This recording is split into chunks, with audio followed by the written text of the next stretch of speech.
Come ha fatto questo youtuber, un ragazzo una volta timido davanti alla videocamera, ad essere oggi uno dei più amati e in più rapida crescita su YouTube? Stiamo parlando di Aaron, meglio conosciuto come Mr. Who's the Boss. Ha iniziato la sua carriera su YouTube portando video sulla tecnologia, ma la vera crescita esponenziale è iniziata quando ha cominciato a trattare argomenti un po' più insoliti. Ma facciamo un passo indietro. Sia Aaron che un altro famoso youtuber tech, Marques Brownlee, hanno affrontato lo stesso problema per ben 4 anni. Se non l'avessero risolto, i loro canali non avrebbero mai raggiunto il loro vero potenziale. Ad un certo punto, entrambi hanno iniziato ad applicare la stessa strategia di comunicazione, che tutt'oggi gli consente di generare milioni di visualizzazioni. Di che si tratta? Negli anni 60, uno studioso di nome Albert ha dimostrato che la comunicazione umana è composta per il 55% dal linguaggio non verbale, 38% da vocalità e solo 7% dalle parole effettive. Questo significa che il linguaggio del corpo, l'espressione facciale e il tono della voce influenzano molto di più la percezione delle informazioni rispetto alle parole stesse. Ed è proprio questo che influenza uno degli elementi più importanti per la crescita di un canale YouTube: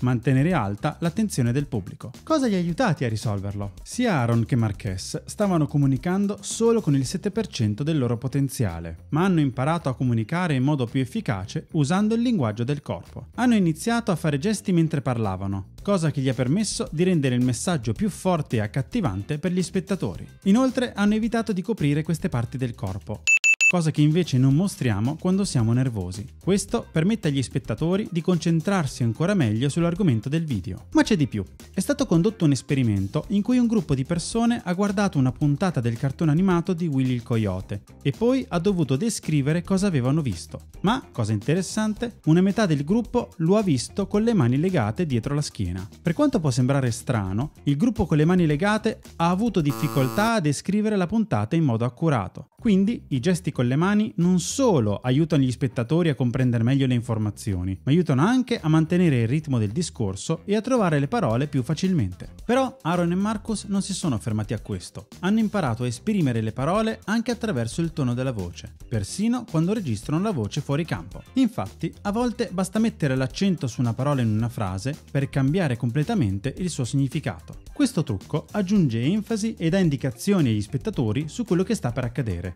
tenendo alta la loro attenzione. C'è un altro importante elemento utile a tale scopo. Aaron e Marcus si distinguono dagli altri creator su YouTube perché sanno che il loro canale non riguarda solo loro stessi. Non cercano di essere al centro dell'attenzione, ma mettono in primo piano le loro tematiche, in questo caso la tecnologia, e gli argomenti che i loro spettatori trovano interessanti. Per fare in modo che il pubblico sia ben concentrato sull'argomento del video, ogni loro azione è ben calcolata e ponderata. Non cercano di essere più accattivanti, ma si concentrano su ciò che interessa davvero al loro pubblico. Inoltre Aaron ha sviluppato una tecnica unica che rende i suoi video incredibilmente coinvolgenti. Inizia con un po' di energia, poi si sposta a sinistra e la telecamera lo segue, poi si muove verso destra e la telecamera si sposta di nuovo con lui. Gli oggetti arrivano da sinistra o dall'alto e lui li prende al volo. Le sue mani e il linguaggio del corpo, insieme alla sua voce rassicurante, danno enfasi a ciò che dice, rendendo i video avvincenti senza essere troppo invasivo. Il tutto condito in fase di editing con testi ed effetti sonori per completare il tutto. I video di Aaron hanno sempre qualcosa di unico e divertente. Creano un'esperienza unica per gli spettatori,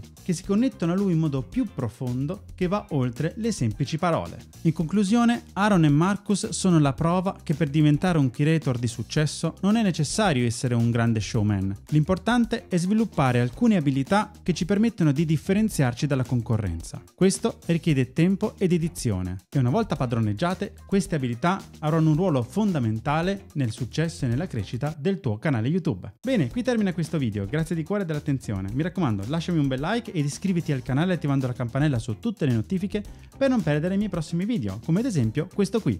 Detto ciò, ci vediamo alla prossima. Ciao da Marco!